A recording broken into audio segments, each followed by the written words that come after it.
Coming up in the morning edition, we've got an update on nurses shortage. Women in politics pay homage to a pioneer. And the latest on the Frank Smith case.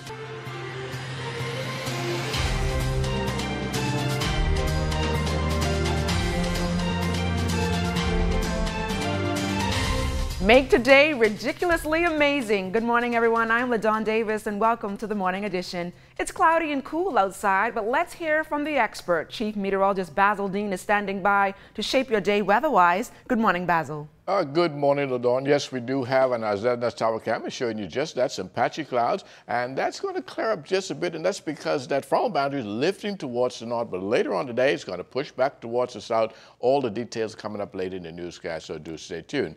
As we go to our outside of our studios, we just have a few clouds, temperature at 68 degrees, relative humidity on the high side, 93%, winds near calm out of the north at 1 miles per hour. Your barometric pressure, 1,014.6 millibars. That translates to 29.96 inches, and it is steady. Your temperatures around the islands this morning, Marsh Harbor at 68, Greenville Key, Freeport 67 degrees, 74 in the Berry Islands, also Allenstown, Bimini at 74. We're picking up 72 in Harbor Island, Roxanne, Eleuthera, Otterstown, Cat Island, 75 in Stanley Key, Camp Space on Andros, and Fresh Creek in Central Andros. San Salvador and Rum Key also 75 degrees, more 75s in Betsy Bay, Acklands, Ragged Island, 76, Clarence Town, Long Island, and Crooked Island, 76 degrees, another 75 in Magic Town, Inagua, the Turks and Caicos Islands at 78 degrees. Your boating forecast for today in the northwest Bahamas, the winds are going to be out of the south around 12 to 18 knots for the most part, but here near the capital,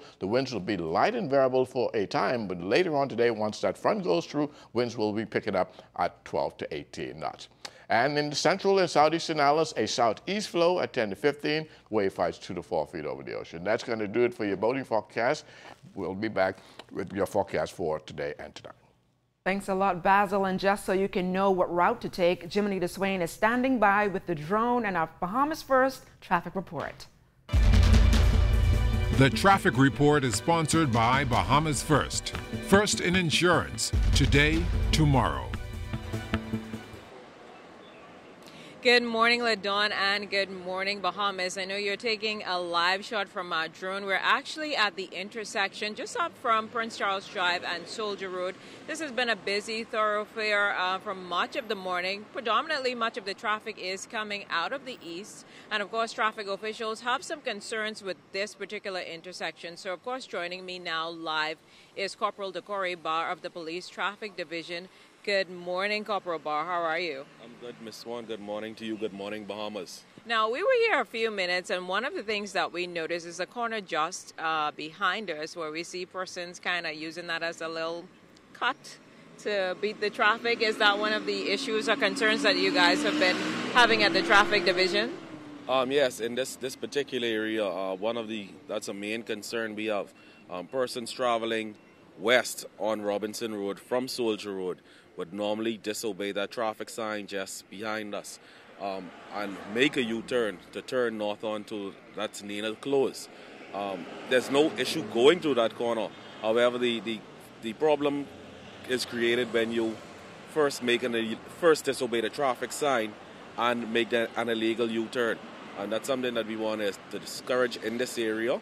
And in other areas where we see that there's signage giving directions, persons who fail to do this would definitely be ticketed. And how steep would that ticket fine be? Well, disobeying a traffic sign is a $250 fine.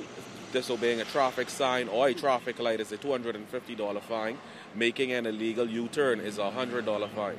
So that could be easily $350. Yeah, right out the gate. But were there any incidents overnight, traffic infractions, traffic accidents-wise, that we need to be mindful of, or any, bottlenecks that motorists need to be aware of this morning? Well, at this time, we have nothing to report for the morning, which is a good thing. But we just want to use this time to encourage persons to see how quick we can get out on the road so that we can relax, so that we'd have to slow down and don't have to speed and cause any incidents. I think the older persons would say the early bird gets the worm. So sometimes being early is not a bad thing. Well, there you have it. I don't think any of us want to pay $350 in traffic fines, so it's best to pay attention to the road signs. Thank you so much to Corporal Lakori Barr for joining us this morning live. Back to you in Studio LaDawn. President of the Bahamas Nurses Union, Amancha Williams, says there is a crisis in the country's healthcare system and things can only get worse if we continue to avoid the outstanding issues of nurses, including shortage, as many are leaving the profession to work abroad and in private practice. The reason why we have the retention, poor communication, pay owing for 5 and 7 years. This tells the nurse, you don't see me as a vital partner in your institution. I'm talking about owing. Nurses have finished midwifery, 5 years, and have not been paid. Not heard anything of the shift system. And so we're still waiting. You understand? When you're negotiating, you can't give $1 to $1.75 and back to $1 and $1.75. You will not arrive at any conclusion. Minister of Health, Dr. The Honorable Dwayne Sands, told ZNS News that the nurses' union's issues have not fallen on deaf ears, and authorities are doing what they can to address the matter amicably. I would have met with the president of the nurses' union in my office on Friday, and we had a very pleasant exchange. Some of these matters require follow-up, but the commitment of my office, the permanent secretary, and the PHA to avoid any breakdown in communication between any of our unions is paramount. So any issues brought to the fore will be investigated to make sure that each specific item that's outstanding is dealt with. Are you able to say how soon will those matters be addressed? It's been an ongoing commitment, certainly by this ministry and PHA. So, you know, as a new problem is brought to light, we then tackle it.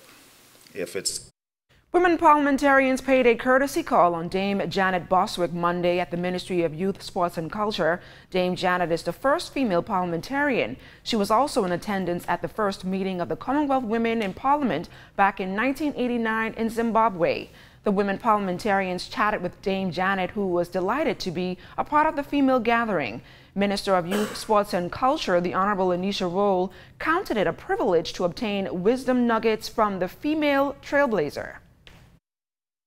Today we are paying a courtesy call on the first female elected to the House of Assembly, one that I would say led the way that we can stand here today, that we can believe in ourselves, that we are able to do it, that we are able to do the work necessary to assist in carrying our country to the heights and to the depths that it can go. We've only just begun. I think that it is only the tip, and there is so much more work to be done. But the only way we can do it is together. And so we came together today as one to show that unity, to show that support, and to show women what is necessary for us to move forward. And that is, first of all, working together, realizing that we can't do it by ourselves. And so today is very, very important to us. Dame Janet notes that there are many challenges that confront women in politics, and one of the things she intended to share with the Commonwealth Women Parliamentarians is addressing the things that impedes women's advancement in the political arena. We will discuss all the things that make her feel that she does not want to be there. And there are many, and we will think about how to overcome them. I think one of the greatest things is to seek to develop a support system for her. And there's no greater support than other women. And so that is going to be one of the challenges that we will look at. But we will also try to have men know that women are not seeking to lead. They're seeking to partner. They're seeking to be looked at and assessed as a human being.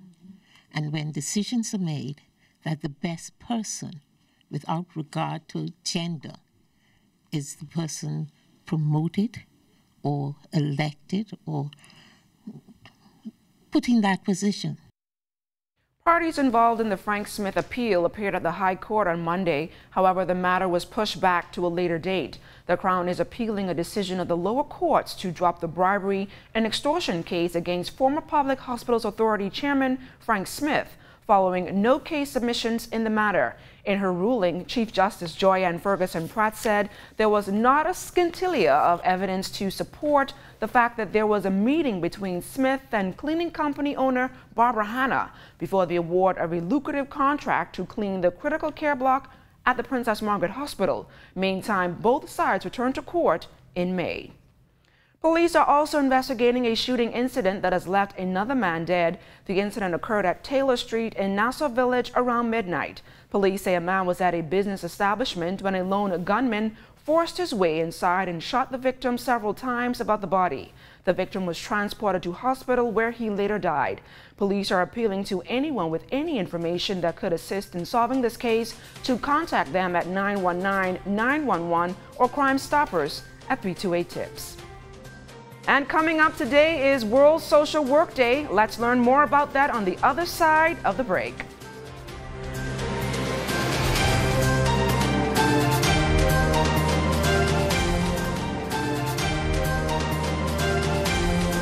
Welcome back to the Morning Edition. Members of the Bahamas Mothers Club held its first service of Thanksgiving at St. Gregory's Anglican Church to celebrate 90 years of service. The purpose of the Mothers Club is to train new mothers and to help the less fortunate throughout this country. 2018 Mother of the Year Faith Roxbury and 2017 Mother of the Year Carolyn Rolls say having the title comes with a great duty. And we as older one, we have to set this example for the young people. We as older one, we got to walk the walk and talk the talk for them. Is to exemplify those characteristics which we really need to develop, especially in our younger mothers here in the Bahamas. Because as you know, family life is disintegrated. It is not where it ought to be.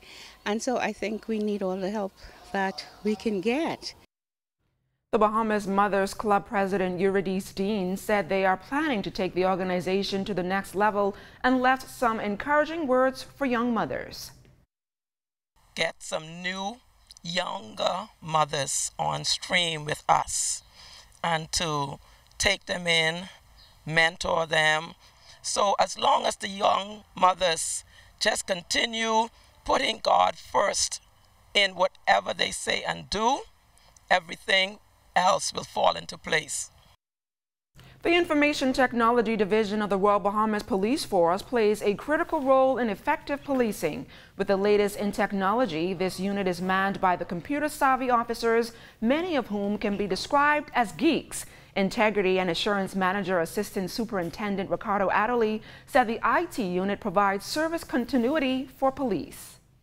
It means that we are in charge of ensuring systems continue to run 24 hours, whether it's the integrated justice system, whether it's the crime management system that is run on the AS400, whether it's the SI 3000, which is a system that captures all of our criminal mugshots. Our system is very extensive. Our network topology, it extends from remote sites in New Providence, that's all the police stations, and it expands to all the major family islands through secured MPLS connections and firewall protection. Has it ever been breached? It has never been breached before.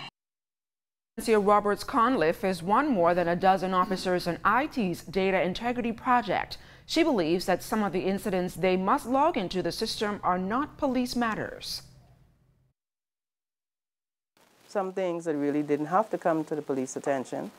And, you know, if the public always say we're not able to do this or not able to do that, sometimes I guess, things that lack conflict resolution, bogging up the police where we can't do what we need to be doing.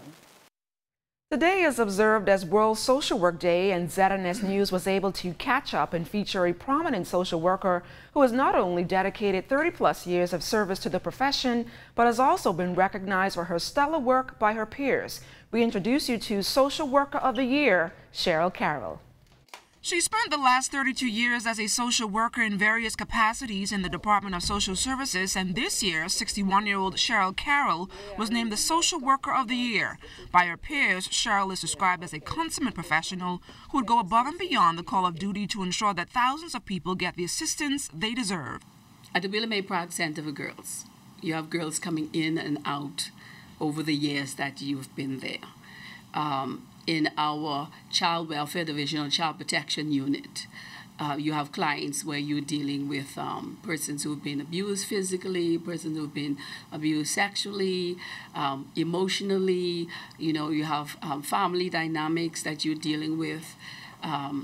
In the National Parenting Program, where we facilitated parenting educational classes. Cheryl has dealt with frustrated clients who wanted to take their own lives due to the challenges they experience in these tough economic times.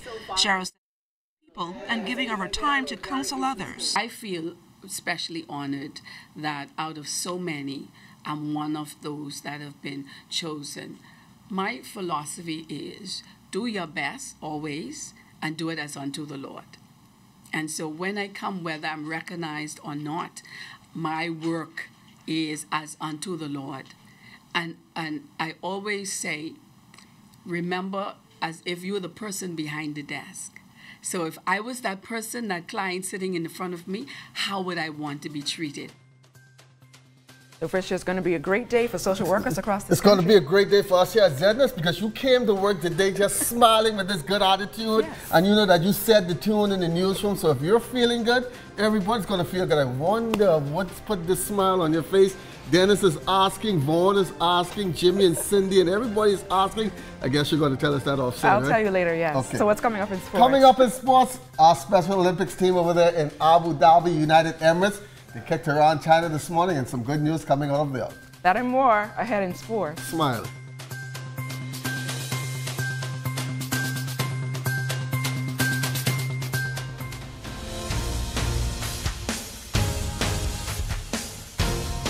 Good morning once again. This just in. Team Bahamas winning the bronze medal at the World Special Olympic Games in Abu Dhabi, United Emirates. 1-0 over China in extra period.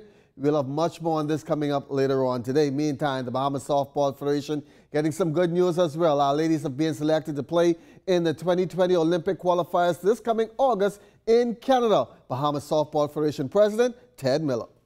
All the teams that took part in the Pan Am and CAC qualifiers are teams that can take part in the tournament.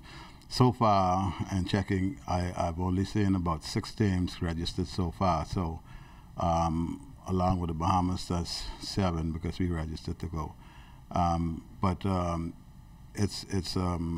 It could be as much as 16 teams. 3 spots will be up for grabs. We're going to try to put together a young, dynamic team to be able to compete with the rest of the world. So. Hopefully we get a good team. We have players that's in college in the United States, and we're hoping that we could get them in on our team and bring the level of play up, and hopefully the pitching is a part of that. Now, even though Team Bahamas has yet to be named, Bahamas Softball Federation President Ted Miller has named the management team. I named Mr. Bobby Bailey Fernando manager of the team, and he has been working from the day, it's been, I guess, nearly a month ago now that I had a meeting with him and asked him to do this. He has already chosen Mr. Shane Albury and Mr. Yvonne Lockett out of Grand Bahama to work with him on the team, and he's been working from day one. And the University of the Bahamas golf team competed over the weekend at the Miami Shores Golf Course against Kaiser and Johnson & Wales University. Well, John Hall ending the day with an 18-hole 94. I played all right in terms of my short game. My long game could have been a bit better. It's a good learning experience, per se. I hope to do better next time. Could have been way better from off the tee, and even when it came down to hitting some of my longer irons, I could have done better. I could have been a little bit more focused. I believe it was I was taking on shots I shouldn't take on, but some worked out and some didn't. That's basically what it is. And that's going to do it for sports. My mission today, the final was making LaDawn so happy. Boy, that has me scared.